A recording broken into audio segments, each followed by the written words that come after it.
이제 본격적인 결혼 시즌이 되지 않았습니까? 이제 돌아오는 토요일에는 또 우리 교회 청년 자매의 결혼식도 있게 됩니다.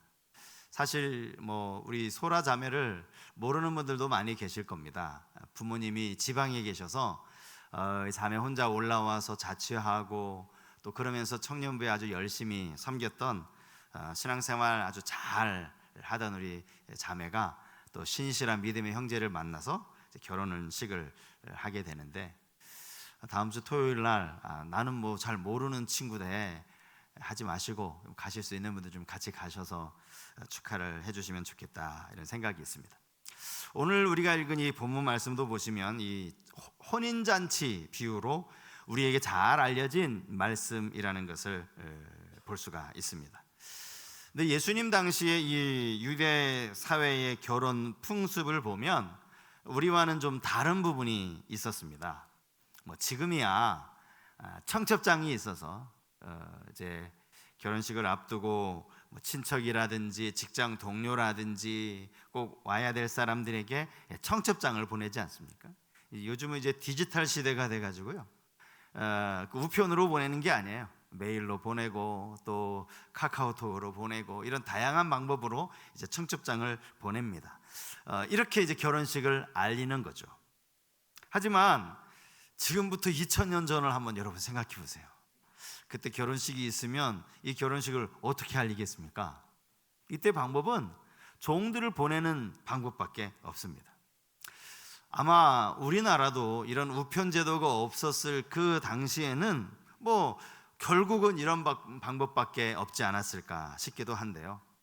결혼식에 올 만한 사람들, 가까운 사람들의 이제 명단을 작성한 다음에 한 사람 한 사람 종을 보내는 거예요. 심부름을 보내는 겁니다.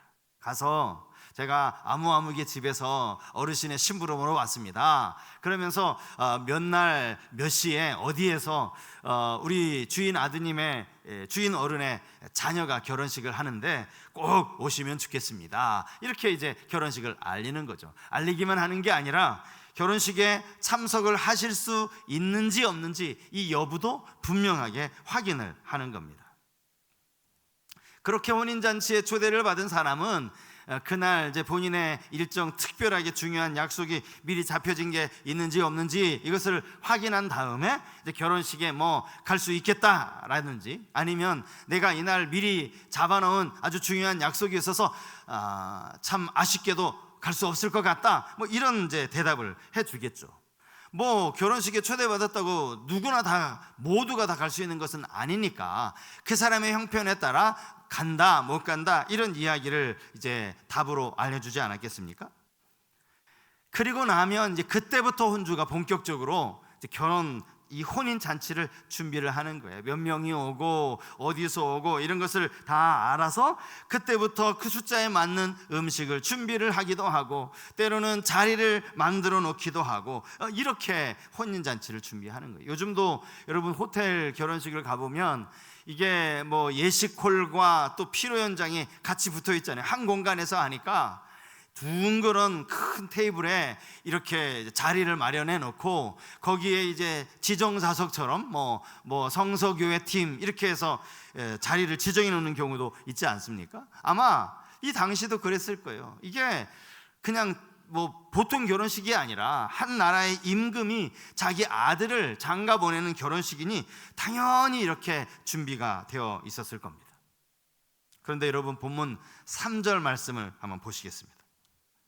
그 종들을 보내어 그 청한 사람들을 혼인잔치에 오라 하였더니 오기를 싫어하거늘.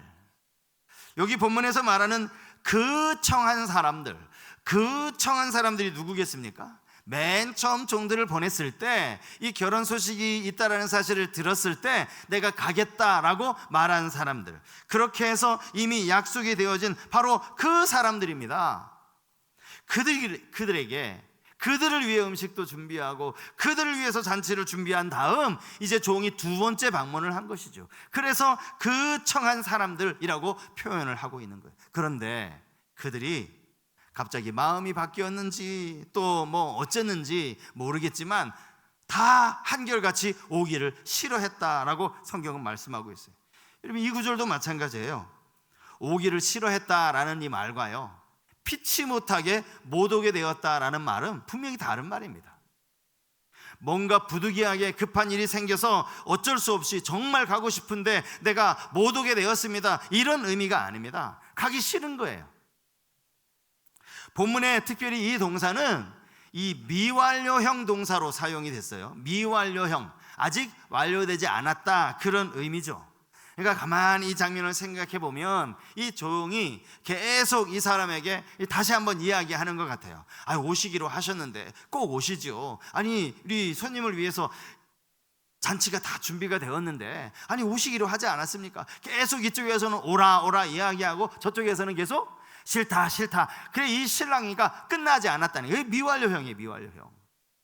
결국 끝끝내 이 초대에 응하지 않은 거예요. 가지 않았다라는 그 이야기를 하고 있는 겁니다. 임금이 이 소식을 들었습니다. 그리고는 다시 다른 종들을 보냈다, 성경은 그렇게 말하고 있어요. 그러면 지금 이 사람에게, 똑같은 사람에게 종을 몇 번째 보내는 겁니까? 세 번째 보내는 거예요, 세 번째. 맨 처음, 오늘 성경에는 안 나와 있어요. 그런데 맨 처음에 그 청한 사람들이라는 말을 보면 맨 처음 결혼식을 알리고 결혼식에 올 수 있겠느냐라고 묻기 위해서 첫 번째 종을 보낸 거죠. 안 오겠다라고 하니까 한 번 더 보낸 겁니다. 자, 그렇게 해서 종을 보내는데, 특별히 다른 종을 보내는데, 그러면서 임금이 이렇게 이야기를 하죠. 오늘 본문에 나와 있습니다. 내가 오찬을 준비하되 나의 소와 살진 짐승을 잡고 모든 것을 갖추었으니 혼인잔치에 오소서 하라. 여러분, 임금이 이렇게 말한 것이 이게 얼마나 정중하고 얼마나 공손하고 얼마나 예의 바르게 부탁하듯이 이렇게 말하는 것인지 몰라요. 그럼에도 불구하고 그들은 이 종의 말을 들은 척도 하지 않았다, 성경은 말합니다.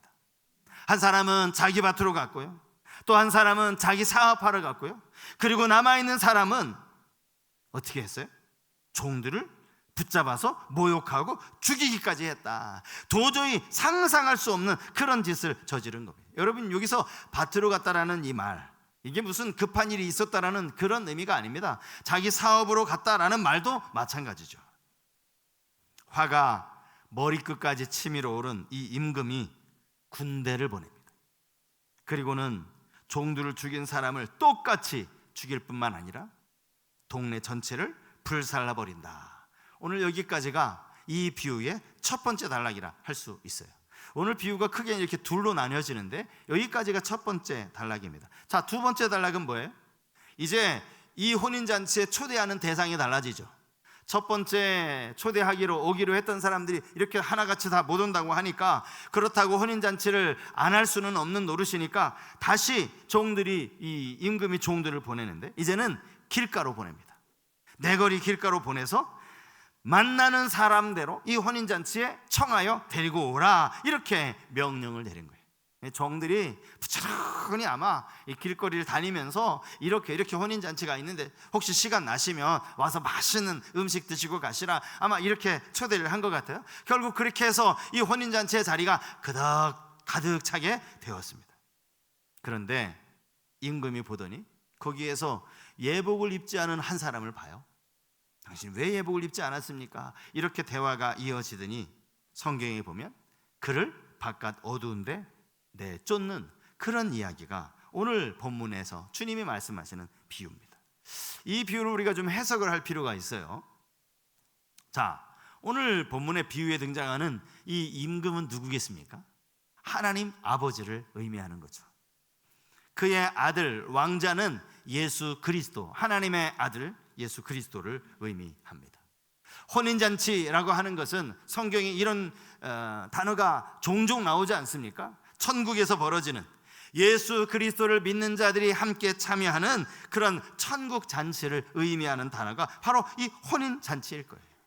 이 잔치에 임금이 가장 먼저 초대했던 사람은 바로 유대인들, 자기 동족이라 할 수 있겠죠. 하나님의 택한 백성으로 마땅히 천국에 들어갈 기회를 먼저 준 사람들입니다. 근데 문제는 그들이 이 잔치에 참석하는 것을 거절했다라는 거예요. 예수 그리스도를 받아들이지 않았다라는 것입니다. 한 번이 아닙니다. 3번씩이나 종들을 보냈습니다. 그들이 찾아가서 이 혼인잔치에 오라라고 초청한 이 종들은 구약의 선지자들을 의미하는 것 아니겠습니까? 이렇게 열심히 찾아가서 이 혼인잔치에 초청을 하지만 결국 사람들이 들은 척도 안 하는 거예요. 맨 마지막에 이 종들을 죽이기까지 했어요. 여러분, 구약시대에 실제로 선지자를 죽이는 일이 벌어졌잖아요. 이런 일이 실제로 있었다고요. 결국 진노하신 하나님께서 그들을 멸하시는 장면, 이것 본문 7절에 나와 있는 말씀인데, 여러분 7절 말씀 보십시오.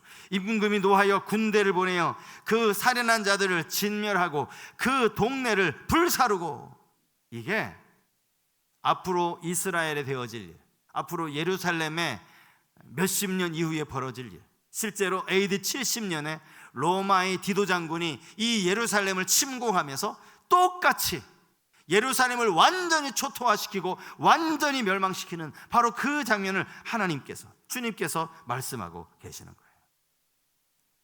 우리는 여기에서 분명히 혼인잔치에 오겠다라고 이야기해 놓고 오기를 싫어했던 그 이유가 무엇인지를 한번 생각해 봐야 됩니다.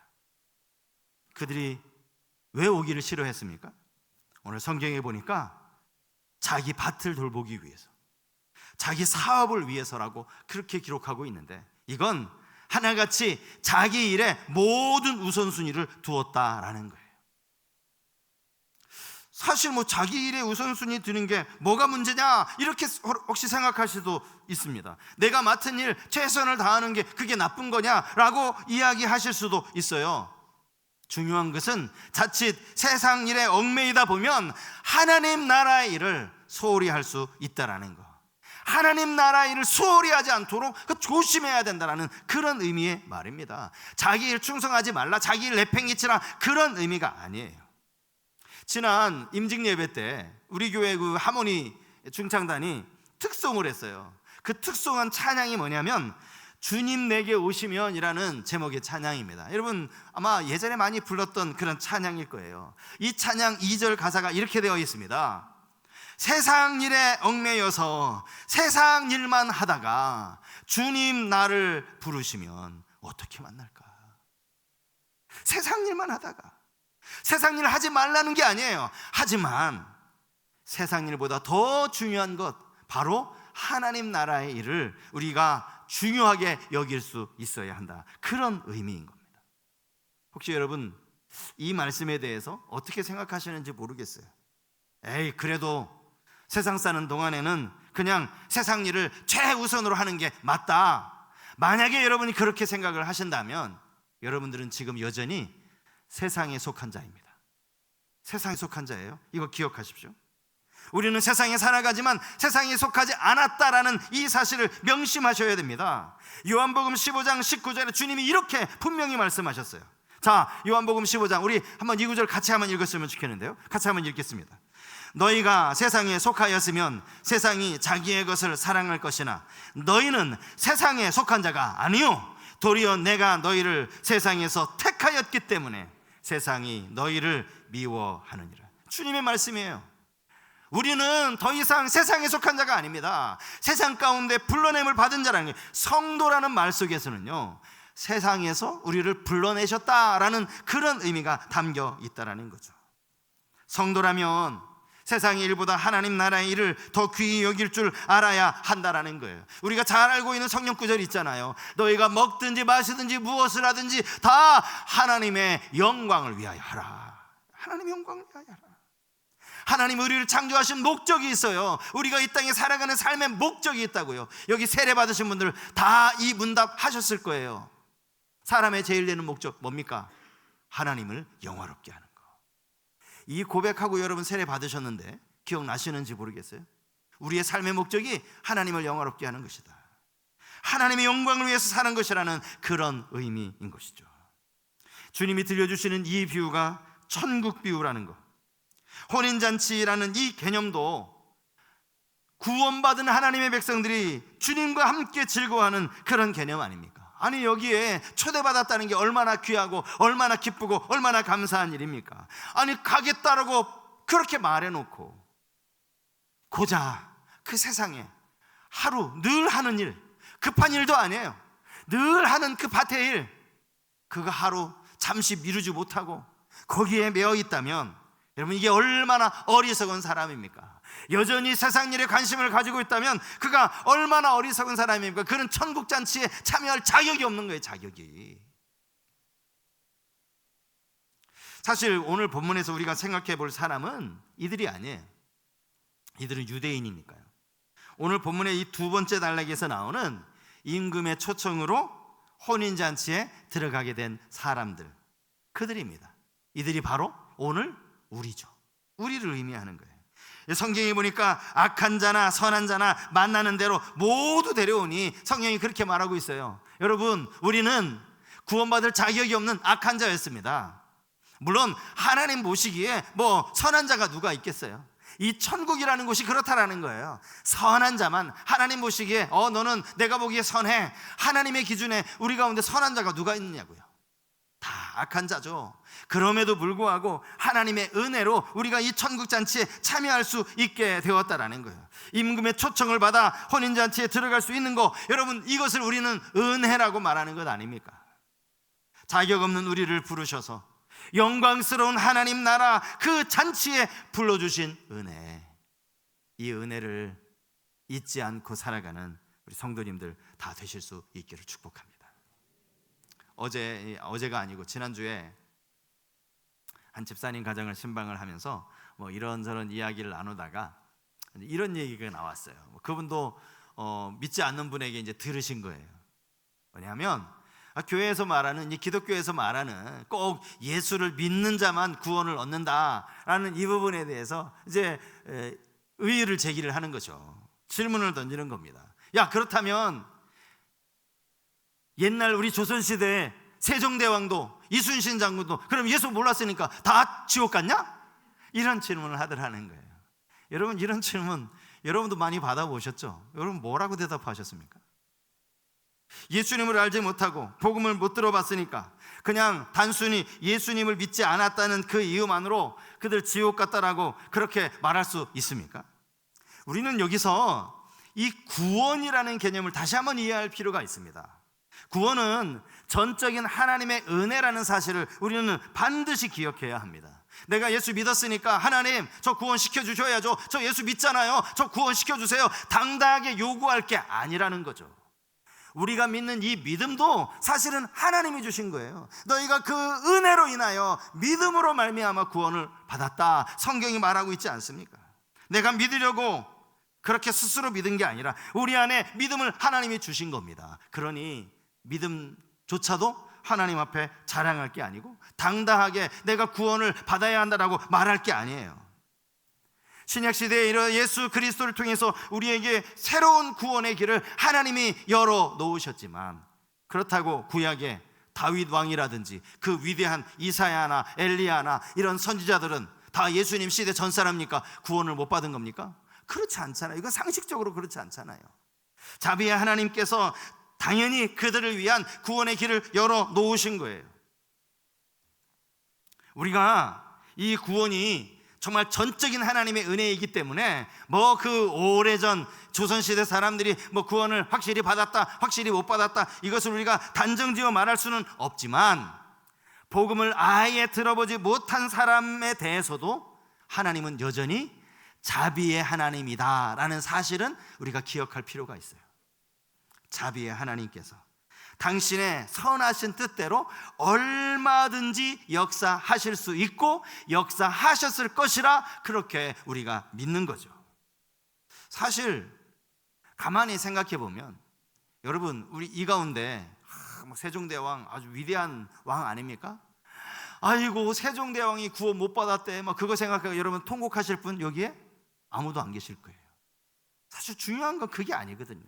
가만히 집사님과 이야기를 나누고 그리고 그 다음날인가 곰곰이 생각하는데, 아니 우리가 세종대왕 뭐 이순신 장군 이 사람들이 구원 받았나 못 받았나 이게 궁금할 게 아니라 내가 예수 그리스도를 통해서 구원을 받았다라는 이 사실이 놀라운 것 아닙니까? 예수님과 내가 피 한 방울 통하지 않았어요. 여러분 가운데 예루살렘 가보신 적도 없잖아요. 예수님 고향인데. 그런데도 불구하고 우리는 하나님을 아버지라 부를 수 있는 하나님의 자녀가 된 거예요. 아니, 이게 감격스러운 것이지. 우리 자신을 한번 돌아보라는 거예요. 예수 그리스도를 믿는다는 그 이유만으로 하나님의 자녀가 되었다는 이 사실에 우리는 감사할 수 있어야 한다는 사실. 근데 본문에는요, 그렇게 초대를 받고 아무 자격도 없는데 초대를 받고 혼인잔치에 들어왔어요. 여기까지는 좋습니다. 잔치상에 이제 음식을 먹었겠죠. 언제 그랬는지는 모르겠는데 어느 순간 이 임금이 들어와요. 이 잔치를 이제 배설한 임금이 들어오더니 저쪽 한쪽에 예복을 입지 않은 사람을 만나는 거예요. 그리고 그를 쫓아내지 않습니까? 그가 왜 쫓아냈느냐? 뻔해요. 예복을 입지 않았기 때문이에요.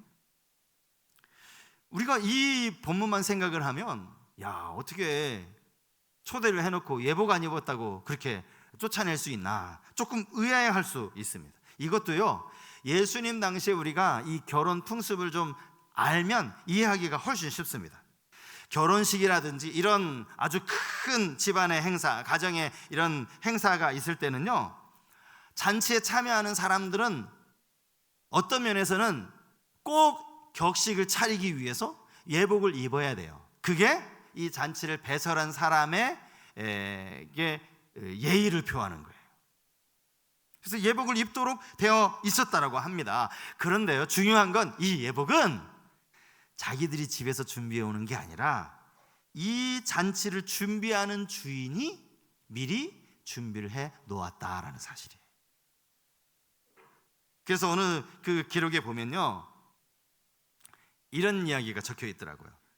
그 당시 왕실이라든지 또 부유한 집 사람들은 종종 이런 잔치가 이제 많이 있으니까 이런 잔치 때를 준비하기 위해서 여러 복의 예복들을 미리 다 마련을 해 놓았다라는 거예요. 만약에 예복은 자기들이 준비해야 하고 그런 가운데 예복을 입지 않았다고 쫓아낸다면 사실 예복 안 입어서 쫓아낼 사람이 어디 한 사람뿐이겠습니까?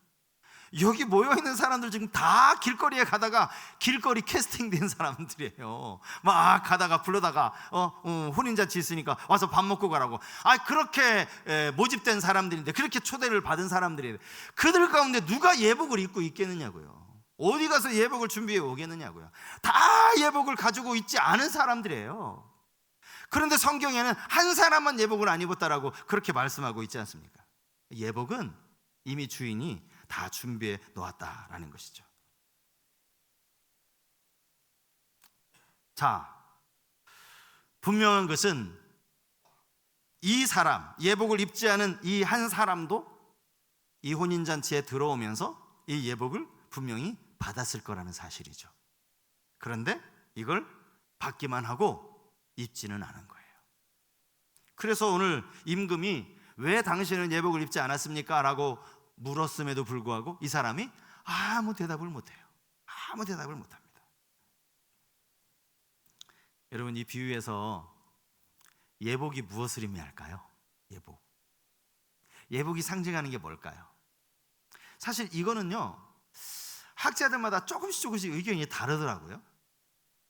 주님이 이 비유를 하셨으니까 정확한 답은 이제 주님만이 알고 계시는데, 학자들마다는 약간씩 좀 다른 주장을 합니다. 어떤 학자는 이 예복은 믿음이다 이렇게 말하는 사람들도 있고요. 또 어떤 학자들은요, 이 예복은 믿음에 따르는 행실이다 이렇게 이야기하는 학자들도 있습니다. 그 중에 뭐가 맞을까? 제가 곰곰이 이제 본문을 이렇게 묵상을 하는데요, 여러분 이 본문을 가만히 보시면 예복이 뭐냐가 중요한 게 아니더라고요. 예복보다 더 중요한 게 있어요. 그 뭐냐면 그 예복을 입지 않은 그 사람의 행동이라는 거예요. 예복을 입지 않은 그 사람의 행동이라는 거예요. 본문을 다시 한번 보시기 바랍니다. 이 사람도 혼인잔치에 초대되어 들어오면서 분명히 예복은 받았을 거라고 제가 말씀을 드렸어요. 믿음이 있기 때문에 구원의 자리에 참여하게 된 것이죠. 문제는 예복이 없는 게 아니에요. 예복을 입지 않고 가지고만 있었다라는 것이죠. 그러므로 여기서 예복을 입지 않았다라는 이 말은 믿음은 있지만, 믿음으로 이 혼인잔치에 초대는 되었지만 그에 따르는 행실이 없었다, 그런 의미라고 할 수 있습니다. 요한계시록 19장 8절 말씀에 보면 여기 이런 말씀이 나오죠. 그에게 빛나고 깨끗한 세마포 옷을 입도록 허락하셨으니 이 세마포 옷은 성도들의 옳은 행실이로다 하더라. 어린 양의 혼인잔치, 이 혼인잔치에 예수 그리스도의 아내로서 자신을 단장하는 그 과정 속에 그들이 입고 있는 이 세마포 옷, 이 세마포 옷이 성도의 옳은 행실이더라 하는 것입니다. 오늘 예수님의 비유의 결론, 이제 세 번째 비유, 오늘 마지막 비유입니다. 이 비유의 결론을 이렇게 맺을 수 있을 것 같습니다. 아무런 자격 없는 이방인이었던 내가 하나님의 은혜로 왕의 혼인잔치에 참여하게 되었다라는 것, 초대를 받았다는 것, 이 은혜에 대해서 우리는 감사할 수 있어야 하겠습니다. 이 복음에 감격할 수 있어야 해요. 이 복음이 얼마나 귀한지를 깨달아 알아야 합니다. 뿐만 아니라 이 귀한 혼인잔치에 초대받았음에도 불구하고 여전히 자꾸 세상의 눈에 자격 없는 나를 이 잔치에 초대해 주신 게 이게 얼마나 감사한 일이에요. 그런데 그럼에도 불구하고 여전히 자꾸 세상 것에 한눈 파는 그런 사람이 되어서는 안 되겠다는 거죠. 자기 밭에 가는 거 중요한 게 아닙니다. 자기 사업하러 가는 거, 이것보다 더 우선시 되어야 할 것이 있습니다. 그것이 바로 하나님의 나라를 세워가는 거예요. 여러분, 이게 믿음 생활이에요. 일주일에 그냥 하루, 오늘 뭐 특별한 일정 없으니까 오늘은 그냥 교회 가서 예배 드릴까? 여러분, 그게 신앙생활 아닙니다.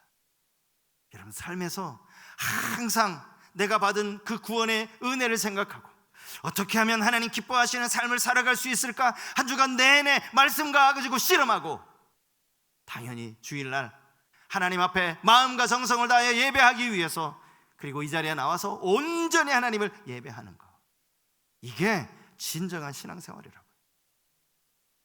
그리고 예수 그리스도를 믿음으로 의롭다함을 받았다면 그 믿음이 이제는 우리 삶에서 열매를 맺을 수 있어야 한다라는 거예요. 오늘 본문에 예복을 입지 않은 이 한 사람, 혼인잔치에 처음엔 들어왔어요. 뭐 음식을 좀 먹었는지 안 먹었는지는 잘 모르겠지만 어쨌든 그는 쫓겨났는데 그의 모습을 성경이 아주 구체적으로 아주 자세하게 기록을 해 놓고 있습니다. 그의 손발을 묶으라, 손발을 묶으라. 그리고는 바깥 어두운데 내던지라, 내던지라. 그리고 나서는 거기서 슬피 울며 이를 가게 되리라, 이런 말씀이 나와요. 여러분, 이 표현 많이 들어보셨죠? 성경에 이 표현 종종 나옵니다. 거기서 슬피 울며 이를 가리라. 이게요, 마지막 최후 심판, 영원한 형벌, 이런 것을 의미할 때 주로 사용하는 구절이에요. 이를 가게 되리라. 얼마나 끔찍한 이야기입니까? 은혜로 우리에게 주신 선물, 그 믿음에 감사하며 오늘 하루, 아니 한 주간의 삶에 살아도 주를 위하여, 죽어도 주를 위하여 늘 십자가를 증거하며 살아가는 증인으로서 살아갈 수 있기를 주님의 이름으로 간절히 축복합니다.